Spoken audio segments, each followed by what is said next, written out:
अस्सलामुअलैकुम। आज हम बात करेंगे हीर रांझा के किस्से की कि ये किस्सा हकीकत है या अफसाना। मैं हूँ इकरा मलिक और आप देख रहे हैं द स्टोरी टेलर। ये तो सभी जानते हैं कि हीर रांझा की कहानी सदियों से न सिर्फ पूरे पंजाब बल्कि बरे सगीर पाको हिंद की मशहूर इश्किया कहानियों में से एक है। हीर रांझा का किस्सा कई शायरों और लिखारियों ने लिखा है, लेकिन सबसे ज्यादा मकबूल हजरत वारिस शाह की मंजूम तसनीफ हीर रांझा हुई। और फिर ये मंजूम किस्सा गायकों और लोक फनकारों की जुबान से होता हुआ पंजाब के एक कस्बे जंडियाला शेर खान से पूरे बरे सगीर में फैल गया। हीर जंग के सियाल कबीले की जट लड़की थी और रांझा चनाब के किनारे एक कस्बे तख्त हजारा का जट था। बाप का चहीता होने के नाते वो जंगलों में फिरता और बांसुरी बजाता रहता। इसने अपनी जिंदगी में कम ही दुख देखे थे। जब रांझे का बाप मर गया तो इसका बुरा वक्त शुरू हुआ। पहले जमीन के मामलात पर इसका भाइयों से झगड़ा हुआ और फिर भाइयों ने इसे खाना देने से इनकार कर दिया। नतीजतन रांझा ने अपना गांव छोड़ा और आवारागर्दी करने लगा। फिरते फिराते वो हीर के गांव जा पहुंचा और इसे देखते ही अपना दिल दे बैठा। हीर ने जब इसे बेरोजगार पाया तो रांझे को अपने बाप की भैंसें चराने का काम सौंप दिया।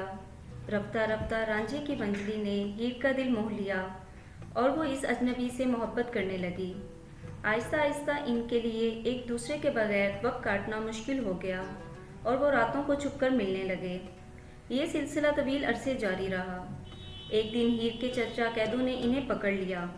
तब हीर के माँ बाप चोचक और मालकी ने ज़बरदस्ती इसकी शादी सैदो खेड़ा से कर दी, जो कस्बा रंगपुर का रहने वाला था। मोहब्बत की नाकामी से रांझे का दिल टूट गया और वो दोबारा आवारागर्दी करने लगा। एक दिन इसकी मुलाकात बाबा गोरखनाथ से हुई, जो जोगियों के एक फिरके कनफटा का बानी था। इसके बाद रांझा भी जोगी बन गया। इसने अपने कान छिदवाए और दुनिया को खैर बात कह दिया। वो गांव-गांव नगर-नगर फिरता आखिरकार इस कस्बे में पहुंच गया जहां हीर ब्याही गई थी। रांझे ने बहाने से हीर को वहां से निकाल लिया और वो दोनों वापस अपने गांव पहुंच गए। बहुत बहस के बाद आखिर हीर के वालिदैन दोनों की शादी पर रजामंद हो गए, मगर हासिद कैदू ने ऐन शादी के दिन जहरीले लड्डू खिलाकर हीर का काम तमाम कर दिया। जब रांझे को ये बात मालूम हुई तो वो रोता पीटता अपनी महबूबा के पास भागा आया। जब हीर को मुर्दा देखा तो जहरीला लड्डू खाकर खुदकुशी कर ली।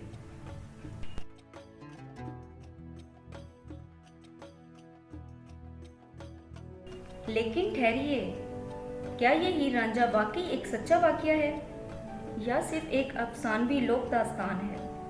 क्या हीर सियार ऐसी ही थी जैसा इस दास्तान में बताया गया है?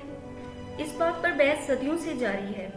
एक बात ये भी सुनने में आई है कि वारिस शाह एक खातून के इश्क में मुब्तला हो गए थे और मिलन न होने पर उन्होंने अपने जज्बात हीर रांझा की कहानी के सांचे में ढाल दिए।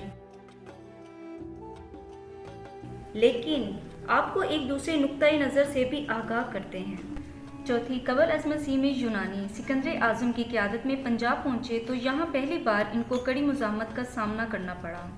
यूनानियों के दिल जंग से बेजार हो चुके थे और बेशुमार यूनानी फौजियों ने वापस यूनान जाने की बजाय यहीं रहने पर तरजीह दी। कई मौरखीन का ख्याल है कि ये रोमानवी दास्तान इन्हीं यूनानी सिपाहियों के जरिए पंजाब तक पहुंची है। मगरबी पंजाब में झंग और सरगोदा ऐसे इलाके हैं जहां यूनानियों का असर सबसे ज़्यादा था। मौजूदा झंग में हीर के मकबरे के बारे में कुछ दानिशवरों का ख्याल है कि ये असल में यूनानी देवी हीरा की यादगार है।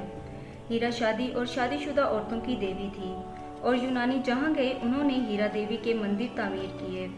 यूनानी देवमलाई कहानियों के मुताबिक हीरा देवी सारे देवताओं और मर्दों के बाप जेवस की बहन थी।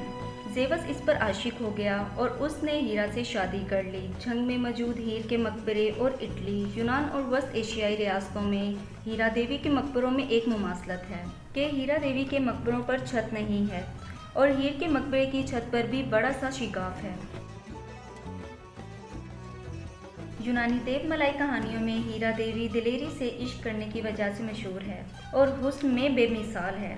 दानिशवरों का ख्याल है कि हीरा की इश्किया दास्तानी यूनानी सिपाहियों की जुबानी पंजाब तक पहुंची और बहलोल लोदी के दौर में देसी लोक दास्तान में तब्दील हो गई। एक दानिश्वर इस बारे में लिखते हैं, मुमकिन है कि खूबसूरत तरीन तसव्वुराती औरत हीर का तस्वुर पहले इसी देवमलाई यूनानी हवाले से पंजाब तक पहुंचा हो, जो बाद में एक वाकयाती और मकामी दास्तानी नाम में ढल गया हो और हीरा देवी का किस्सा लोधियों के दौर में हीर रांझा के किस्से में बदल गया हो। अब चलते हैं रांझा की तरफ। यूनानी देवमलाई कहानियों में हमें एक किरदार मिलता है जिसका नाम आरफीएस था। इसका ज़माना लगभग हज़रत मूसा अलैहिस्सलाम के साथ का बताया जाता है, यानी हज़रत ईसा अलैहिस्सलाम से लगभग 1300 बरस कबल। यूनानी देवमलाई दास्तानों में वो अवतार, शायर और मौसीकार था। कुछ रवायात के मुताबिक वो यूनानी देवता अपोलो का बेटा था। ये एक मज़हब आरफी मत का बानी था, जिसकी तालीमात हिंदू मज़हब की तालीमात से मिलती जुलती थी। जैसे रूह का अकीदा के इंसान मरने के बाद अपने अच्छे या बुरे अमल के मुताबिक दोबारा जन्म लेता है। आरफीएस की खूबियों में कुछ ऐसी हैं जो हमारी लोक दास्तान के रांझा से बहुत मिलती जुलती हैं। आरफीएस के बारे में मशहूर था कि वो अपनी मौसीकी से इर्द गिर्द की हर चीज़ पर सेहरदारी कर देता। इसी तरह जब रांझा बांसुरी बजाता तो इर्द गिर्द की हर चीज़ पर सेहरदारी कर देता। चढ़ वंजली जब वाही दे दो, कईयाँ सुरां उठाइयाँ, शी चीते ब्रिंडे मोनी, सभी जियारत आइयाँ। आरफीएस को फादर ऑफ सॉन्ग्स कहा जाता है। आरफीएस जब साज बजाता तो चिरिंद परिंद जंगली जानवर मस्त हो जाते। इधर रांझे के बांसुरी बजाने से बदमस्त शेर को नींद आ जाती थी। खड़ी बाँ कूके मारे आह नारे, खड़िया होके रांझा वंजली बजाई।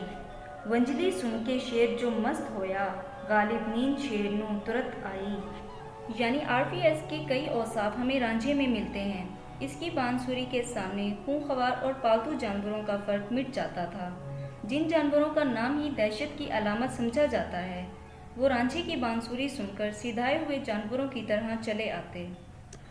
लेकिन यूनानी देवमलाई कहानी और इसके किरदारों में मुमासलत का ये मतलब शायद नहीं निकाला जा सकता कि हीर रांझा का रोमानवी किस्सा कोई बाहर से आई कहानी है।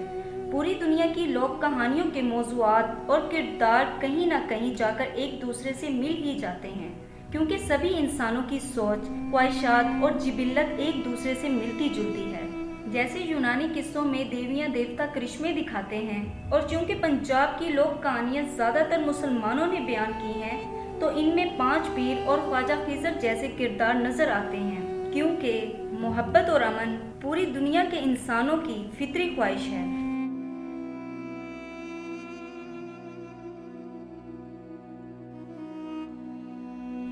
अगली किस्त में मैं आपको बताऊंगी कि हीर रांझा असल में कौन थे, इनका असल नाम क्या था और इनकी असल कहानी क्या है। इकरा मलिक को दीजिए इजाज़त। खुदा हाफिज।